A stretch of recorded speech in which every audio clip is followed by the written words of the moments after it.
Hello and welcome back.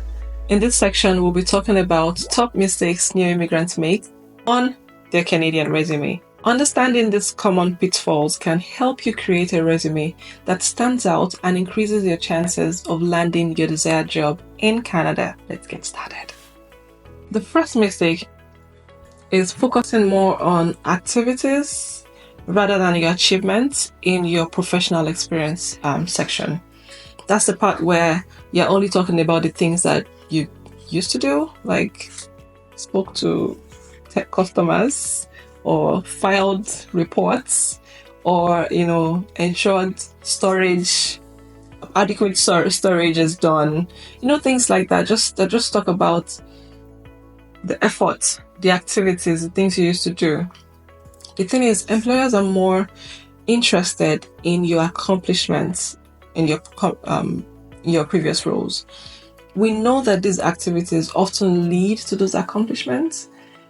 And in some cases, it just might be a no-brainer to know that, if you were responsible for customer service, you were engaging with customers. So think about it. It might not really be the best option for you to just repeat what we already know.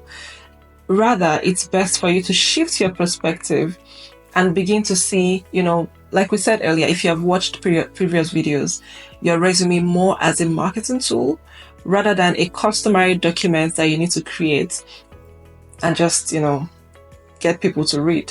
You need to invest more time and effort in ensuring that your resume captures your achievements. One key trick you can use here is what I call the so what method. So try to ask when you go through your professional experience section right now on your resume, if you read each bullet point, see if that bullet point also answered the question, so what? So after reading a responsibility you have written on your resume, think about it. What happened as a result of that responsibility? So that you can amplify your resume by adding it by updating it with that supporting information. You want to really quantify your achievements with numbers, metrics wherever possible, so that it provides concrete evidence of your capabilities. An example is, instead of saying something like responsible for managing the sales team, you could say something like led a sales team of 10, achieving a 20% increase in quarterly revenue. Increase in quarterly revenue being the thing that happened as a result of you leading the sales team. So that answers the so what question. You led the sales team, yes. Remember I said ask yourself so what. So getting to answer the so what question helps you to, project yourself as the person. Remember, every organization exists for a purpose. It doesn't only exist for activities.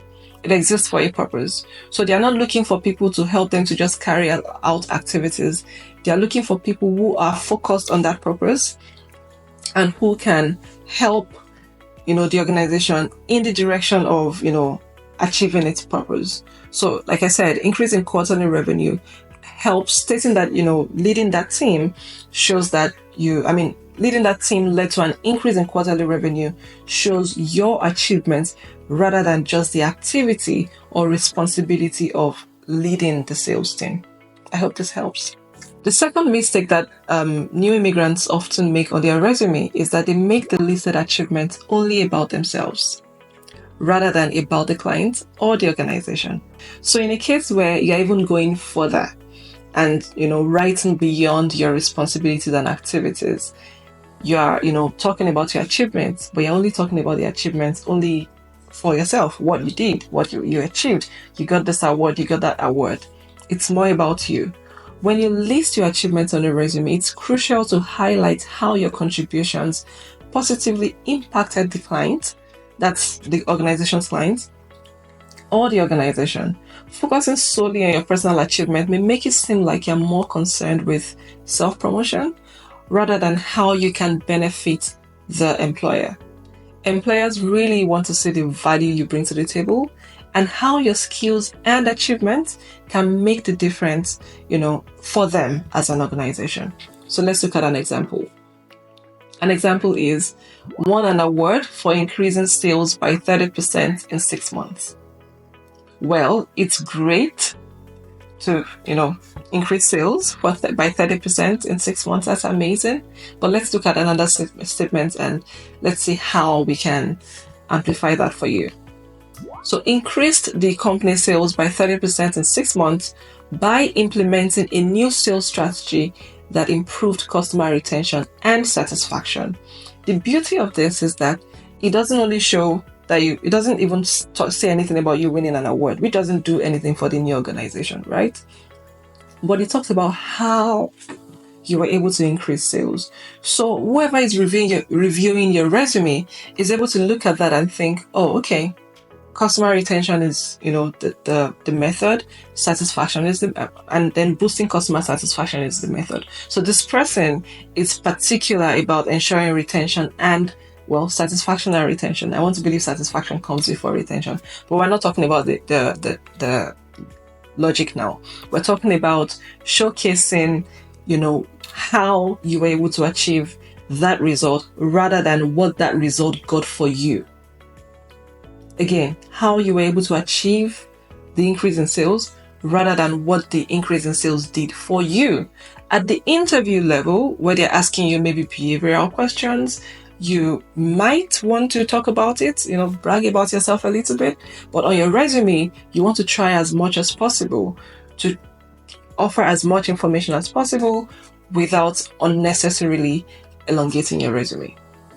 So, again, try not to focus too much on yourself and more on the value you added to your previous organization, and by extension, showing the value you can potentially add to your future organization or employer. The third point is using a generic resume for all applications. Many newcomers make the mistake of using a generic resume for all job applications, and it's really crucial for you to learn that you have to tailor your resume for each job you're applying for. I have to state here that it's unrealistic to think that you'll be able to tailor your resume for every single job. I know that sounds like I'm contradicting myself, but because I am also a recent immigrant, sort of, to Canada, I understand how challenging it can be to try to tailor your resume for every, role you're applying for. So my suggestion is you really need to be tailoring your resume for roles that are commensurate with your experience. Maybe you have 3 to 4 or 5 or 7, whatever number of experience that you're looking for. And you're looking for like maybe a supervisory role or a management role or a senior leadership role. You really want to be trying to tailor your resume. And for those jobs particularly that once you read the job description, you're thinking, oh my name is written on this job. This job is for me. I have done this. I can do this. And I'll be a great addition to this organization. You want to be tailoring your resume for those, right? You might skip the tailoring process if, it's like a survival job and it's maybe a job that if you don't get it, you're not losing too much. You're just applying for, let me just apply. I might get it. I might be able to use it for survival. But those jobs that that you qualify for, your area of expertise, you really want to be giving it your best shot. And we tend to think if we don't apply for 10 jobs in a day, we're not doing enough. If you apply for only one job, you haven't done enough. Maybe not. If you apply for only one job and you tailored your resume, you just might be better off than someone who is applying for 10 jobs in a day and who is not tailoring their resume. So tailoring your resume involves highlighting the skills and experience that are most relevant to the job description and adapting your resume to fit them as closely as possible. What this does is that it shows employers that you have specific qualifications that they're looking for. And that shows that they really want to be talking to you, right? They really, really want to be talking to you. So the point I'm trying to make is that you want to spend more of your time tailoring your resume for jobs that are commensurate with your experience than for survival jobs. For example, if you're applying for a marketing position, emphasize your marketing related skills and experience. Even if you have like diverse background, we've spoken about that before. Even if you have diverse background, you've done so many amazing things, please emphasize only the things that are relevant to the job posting, the job that you're applying for. The fourth mistake that a lot of immigrants make when applying for their resume is ignoring the applicant tracking system. The applicant tracking system is real. It's called ATS for short. You may have heard this. It's real. A lot of organizations use it, and please do not ignore it. You might wonder, how do I ignore it? I'm applying for the job. Well, if you have ever had a situation where you have, and it can be very tiring. I know I have ignored that many times. You have been asked to upload your resume, and then you're having to fill a form that asks you the same questions that you have answered with your resume, where they're saying, list your previous employer, the start date, the end date, your responsibilities. You might be tempted to say, oh my God, I don't want to do that because it's already on my resume. Go look at it. You are skipping the applicant tracking system if you do that. You are shortchanging yourself. It's stressful. I don't think it makes sense, but that's just the way the system is right now for some organizations. If you really want to get a job in that organization, you really need to be filling out those forms, even if you have uploaded your resume and it already has all of the information. So to pass through the applicant tracking system, your resume needs to include relevant keywords from the job description.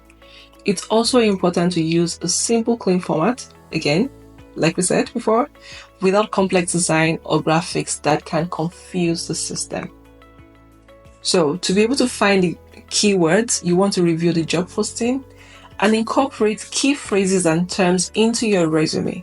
For example, if the job description emphasizes project management, ensure that the term is included in your resume. For example, if the job description includes project management, you have to ensure that that term is included in your resume, if in cases where it's applicable. But don't worry, there's another video on how to tailor your resume, where all we are talking about in the video is how to tailor your resume. So you will get a step-by-step guide on how to tailor your resume in that video. Go look out for it. To summarize, avoiding these common mistakes can create a strong impression on potential employers and significantly improve your chances of success in your job search.